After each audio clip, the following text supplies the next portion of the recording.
Саламатсыздарбы, урматтуу телекөрүүчүлөр, УТРК Баткен телеканалынын эфир түрмөгүндө кайрадан акысыз юридикалык кеңеш берүүсү. Ал эми бүгүнкү берүүнү мен Айсулуу Абдилаким кызы алып барам. Бүгүнкү берүүбүздүн алкагында эмгек укугу тууралуу сөз кылабыз. Ал үчүн бизде атайын адисибиз бар, тааныштырып өтсөм. Жусупов Зарылбек Мураталиевич Юстиция министрлигине караштуу юридикалык жардам кызматынын Ош, Баткен жана Жалал Абад облустары боюнча региондор аралык башкармалыгынын Баткен облусу боюнча секторунун жетектөөчү адиси. Саламатсызбы, студиябызга кош келипсиз. Ал эми урматтуу телекөрүүчүлөрдүн эсине да сала кетели, экрандагы WhatsApp номерибизге бүгүнкү темага байланышкан суроолоруңуздар болсо жиберсеңиздер, биз адистен жооп алып берүүгө даярбыз.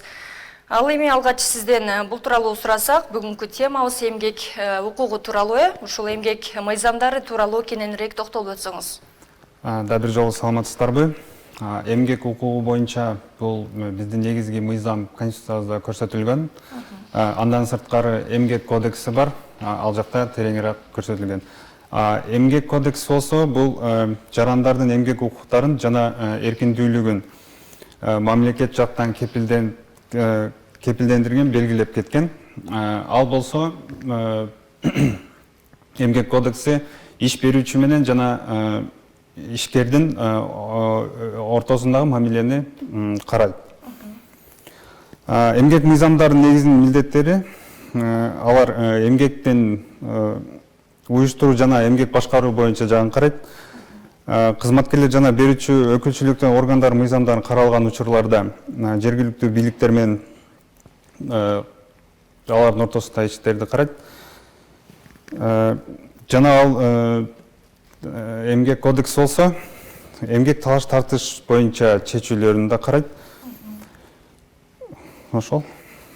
Ал эми ушул эмгек мыйзамдарынын максаты эмнеге багытталганына ушул боюнча да кошумчаласаңыз.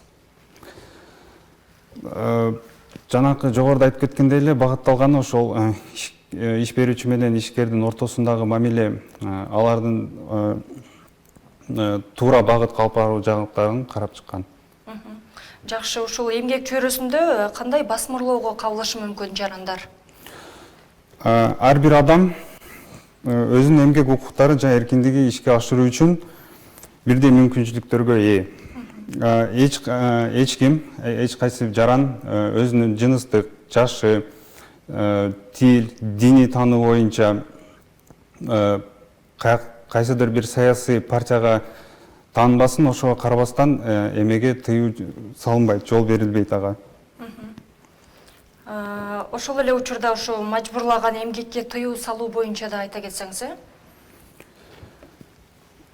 Суроону кайталап койсоңуз. Мажбурлаган эмгекке тыюу салуу боюнча. Ага бүт мыйзамдар каралган, мыйзамдар адамдардын, жарандардын, ишкерлердин укуктарын коргойт. Ал бүт мыйзамдарда каралган. Ага мыйзам жол бербейт. Жакшы. Басмырлоого. Кызматкер менен иш берүүчүнүн ортосундагы келишим, андагы мыйзам талаптары боюнча дагы кененирээк маалымат берсеңиз бизге. Иш берүүчү менен ишмердин ортосундагы мамиле бул эмгек келишим менен чыгып келет. Эмгек мыйзамдарында жамааттык келишимдер, макулдашуулар, эмгек келишимдердин каралган эмгек шарттарында иш берүүчү камсыз кылуу учурда ички эмгек тартибине баш ийүү милдеттүү. Эмгек милдеттери келип чыгуу негиздери кызматкер жана иш берүүчүнүн ортосунда эмгек мамиледе алар тарабынан эмгек кодексинин ылайык түзүлгөн эмгек келишим негизинде келип чыгат. Жакшы. Ал эми кийинки суроону узатайын. Ушул эмгек укугун кантип коргой алат? Жеке жак болобу же юридикалык жак болобу? Айырмасы жок деги? Айырмасы негизинен жок. Кантип коргойт? Эгерде мисалы ишкердин укугу бузулса, ал мыйзамдуу түрдө сот органдарына кайрылууга укуктуу. Өзүнүн эмесин коргоп. Дагы кандай жагдайлар менен коргогон болот? Мисалы ар бир эмеде ишканаларда профсоюздар түзүлөт. Алардын укуктарын профсоюздар деле карап чыгышат. Негизинен ошо сот органдарынан кайрылууга. Жакшы, ал эми бул тема боюнча бизде телекөрүүчүлөрдөн да суроо түшүптүр, ошону узатайын. Эмгек эргүүгө чыгуунун тартиптери жалпы мыйзамы барбы же ар бир ишкананын өзүнүн келишими боюнча берилеби деп жазыптыр? Жок, эмгек өргүүгө чыгуу боюнча бул мыйзамда каралган ар бир иш берүүчү ишмерге эс алуу жагын каралган. Өргүүгө чыгуу тартиби эгерде жаңыдан орун алса, иш ордуна кызматка келсе, 11 ай иштейт, 12-нчи ай уже эмгек өргүүгө чыкса болот. 31 күндүк календардык күн. Андан кийин ар бир 6 айда эмгек өргүүгө толук чыкканга ээ. Жакшы, ал эми ушул сиздердин мекеменин ушул адиси Кызыл Кыя шаарында иш алып барасыздар. Бул боюнча эмгек укугу тууралуу негизи Кызыл Кыя шаарында абал кандай көйгөйлөр жаралып келет? Алардын чечүү жолдорунун аракеттерин кандай көрөсүздөр? Кызыл Кыя шаарында эмгек эме боюнча абал жакшы. Мен иштеп келгенден бери мен практикамда андай жолукпады. Биздин кызматка эмгек укуктары бузулуу боюнча кайрылуулар болгон эмес. Ошондуктан жакшы деп эсептейм. Негизи бул нерсени эмгек укугу тууралуу маселени купуя түрдө сакталууга мүмкүнчүлүк барбы? Себеп дегенде ушул жетекчи менен иш берүүчү менен ушул кызматкердин ортосунда кандайдыр бир пикир келишпестиктер, ушундай көйгөйлөр жаралбаш үчүн бул купуя түрдө сакталуу керекпи? Экөөнүн ортосунда чыр чатак болбош үчүн, мисалы, аны алдын алыш керек деп эсептейм. Себеби ал нерсени мисалы көпкө калтырган болсо, андан бир чоң маселе жаралышы мүмкүн да. Ошондуктан алдын ала чечкен жакшы деп эсептейм. Сүйлөшүү менен сот органдарына жеткирбей. Жакшы экен. Дагы суроо түшүптүр бизге, саламатсыздарбы? Эгерде жыл башынан эмгек өргүүгө чыккан кызматкер жыл аягына чейин кайра чыкса болобу? Ушул мыйзамга туура келеби? Ошондо январдан чыгып, кайра декабрда деген сөз экен. Эгерде январда чыкса, нар жагы негизи бир жылда бир чыгат 6 айда. Ошондуктан бир жылда бир жолу чыксаңыз болот. Жыл аягында кайра чыкса болобу деген суроо экен. Макул, анда кийинки суроону узатайын. Дагы суроо түшкөн бизде. Эмгек келишим мекеме кызматкерлери менен жыл сайын жаңыланып туруш керекпи? Кандай учурда эмгек келишими түзүлөт деген суроо экен. Эмгек келишимдин негизи мөөнөтү бар, анан мөөнөтсүзү бар. Мөөнөтү бул 5 жылга түзүлөт. Мөөнөтсүзү бул келишимде өздөрү ишкана кандай убакыт белгиленсе, ошого ылайык кете берет. Жакшы, анда дагы кийинки сурообуз бар экен.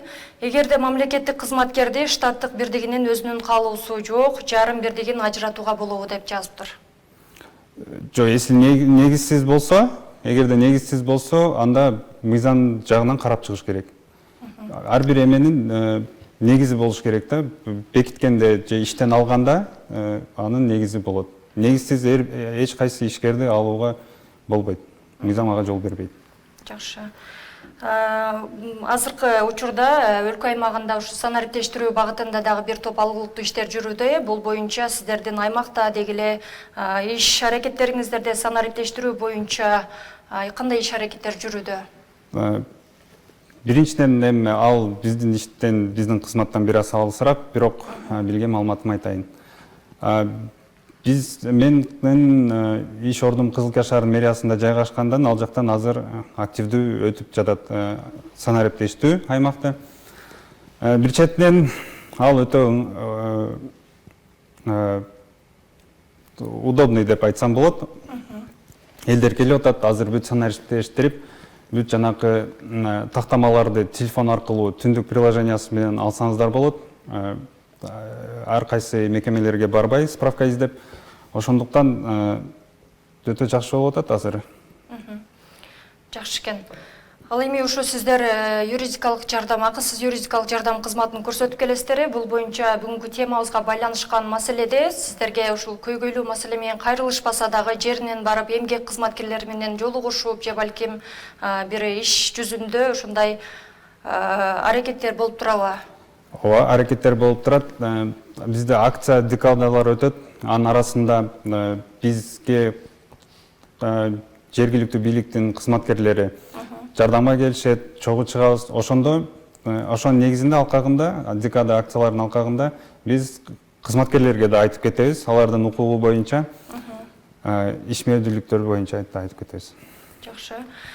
Жогоруда да айтып өттүңүз, бул боюнча дагы суроо түшкөн экен, эмгек өргүсүнө канча убакытта чыкса болот деген суроону узатышыптыр. Канча убакытта чыкса болот экен? Ооба, канча убакытта чыкса болот деп жазыптыр. Эмгек өргүсү боюнча. Мисалы, эмеге да карайт ал нерсе стажына. Мисалы, 20 жылдан көп, 30 жылдан көп болсо, кээбиркилер 40 күнгө чыгышат да. Негизинен 30 календардык күнгө чыгышат. Мисалы, жаңыдан ишке орношсо, стаж жетпесе 30 күн. Без содержания же акы төлөнбөгөн өргүүгө канча айга, анан кандай шарттарга чыкканга укугубуз бар деп жазыптыр. Без содержания болсо, адашпасам, биринчиден 3 айга чыкканга укуктуу. Андан кийин дагы бир каралат. Эгерде негизи, мисалы, үй бүлөлүк шартына бир оор бир жагдайлар болсо, анда дагы мисалы ишкананын, мекеменин өзүнүн жетекчилери дагы бир карап чыгат. Жакшы, ал эми темадан бир аз болсо да алыстайлы. Ушул акысыз юридикалык жардам кызматында Кызыл Кыяр шаарында кандай маселелер менен көбүнчө өздөргө кайрылышат? Бул андагы чечүү жолдорунда кандай иш-аракеттерди жүргүзүп келесиздер? Ушул боюнча да кошумчалап койсок, Тилекке каршы негизинен көбүнчө бул алимент боюнча көп кайрылышат. Ажырашуулар болот. Ошолор негизинде бизден реестрде адвокаттар бар мамлекет тарабынан, алар ошолор жардам берип, сот органдарына кайрылуусуна жардам берип атышат. Негизи жанагы акысыз декаданы канча убакытта бир өткөрүп турасыздар ушул министрлик тарабынан берилген мыйзамдар негизинде? Жылдын башында бизде план түзүлөт, ал боюнча бир жылга бир айда бир, анын арасында тилектеш автобус деген биздин акциябыз бар. Ал алыскы аймактарга биз тилектеш автобус менен чыгабыз. Жеринен барып жардам берүүгө, мүмкүнчүлүктөр түзүп, ошентип шарттар түзүп беришет. Жакшы. Ал эми ушул жогоруда айтып өткөндөй, ушул эмгек укугу жана милдеттери тууралуу дагы кененирээк кошумча маалыматыңыз болсо кошумчалай кетиңиз.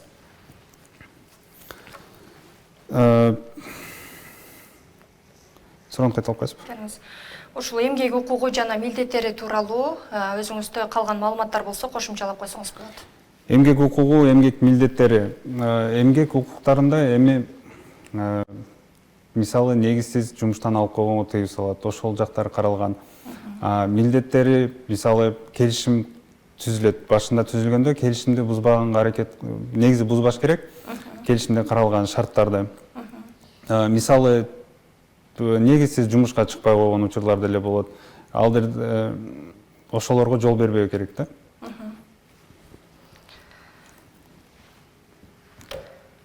Дагы бир суроону жазышыптыр, кайталообу же билбейм, окуп кое берейин. Эмгек келишимин мекемеде кызматкерлер менен жыл сайын жаңылап туруш керекпи деген суроону узатышыптыр. Буга жогоруда да жооп берип кеттик, дагы бир кайталап өтсөңүз. Негизи жыл башында келишим жаңыланат. Мисалы жыл бою, жыл ичинде кызматкерлер иштен бошотулушу мүмкүн, жаңы кызматкерлер алышы мүмкүн. Ошол себептен жыл башынан келишим жаңыланып турат. Жакшы, анда бизге берилген убакыттагы соңуна чыгып баратат. Ошондуктан сизге эркин микрофон берели. Аймактагы калган маалыматтар болсо кошумчаласаңыз болот, келиңиз. Биринчиден сиздерге чоң рахмат. Ушинтип мүмкүнчүлүк берип, биздин кызматты жарыялаганы. Негизинен биздин облуста, Баткен облусунда абал жакшы, резонансный жумуштар деле жок. Буюрса баары жакшы. Жакшы.